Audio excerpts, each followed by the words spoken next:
Vuoi assaggiare una birra dove al suo interno scopri la specialità tipica friulana? Lumi Beer, il prodotto ricavato in 20 ettari di terreno coltivato a orzo distico, biodiversità, performance ambientale. Lumi Beer nelle sue 5 versioni disponibili, 4 per consumo veloce e dissetante e la versione Magnum per intenditori. Lumi Beer si abbina a qualsiasi palato. Lumi Beer è un prodotto esclusivo Azienda Agricola Pancera, il buon seme, i buoni frutti. Ben ritrovati gentili amici e amiche alla visione all'ascolto per quanto riguarda l'informazione su friulitv.net.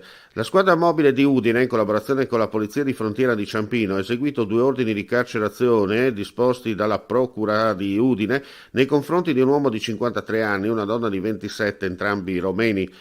La stessa polizia friulana ha anche fornito decisiva collaborazione ai colleghi spagnoli per l'esecuzione di un mandato d'arresto europeo nei confronti di un serbo di 32 anni latitante. 9 persone invece sono state arrestate dai carabinieri con l'accusa di associazione per delinquere finalizzata al furto per aver effettuato 11 assalti a depositi di merce apparentemente a marchi della moda. Quello in Friuli da 350.000 euro alla ditta Mabi di San Daniele del Friuli, con tecniche paramilitari. Gli arresti effettuati dai carabinieri del comando provinciale di Monza sono scattati all'alba in Brianza nelle province di Milano, Lecco, Bergamo e Piacenza, in esecuzione di un'ordinanza di custodia cautelare in carcere emessa dal GIP di Monza.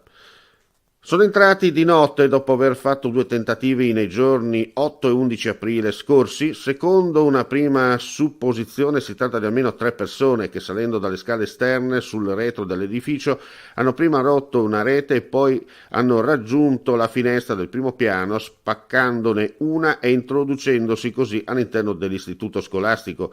In questo modo ignoti nella notte si sono introdotti all'interno della sede distaccata del Malignani in via Zuliano a Udine nel quartiere di Santo Svaldo. I danni materiali sono ingenti. Lo stabile, di proprietà del comune, non è dotato di impianto di videosorveglianza.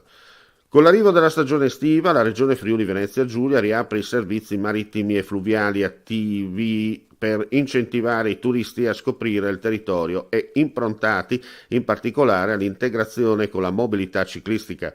Un piano articolato avviato in occasione delle vacanze pasquali con l'inaugurazione del Passo Barca tra Lignano Riviera e Bibione, che si è tenuta oggi alla presenza dell'assessore regionale alle infrastrutture e territorio Pizzimenti e del vicepresidente del Veneto, accanto a numerose autorità regionali e comunali dei 2 territori confinanti.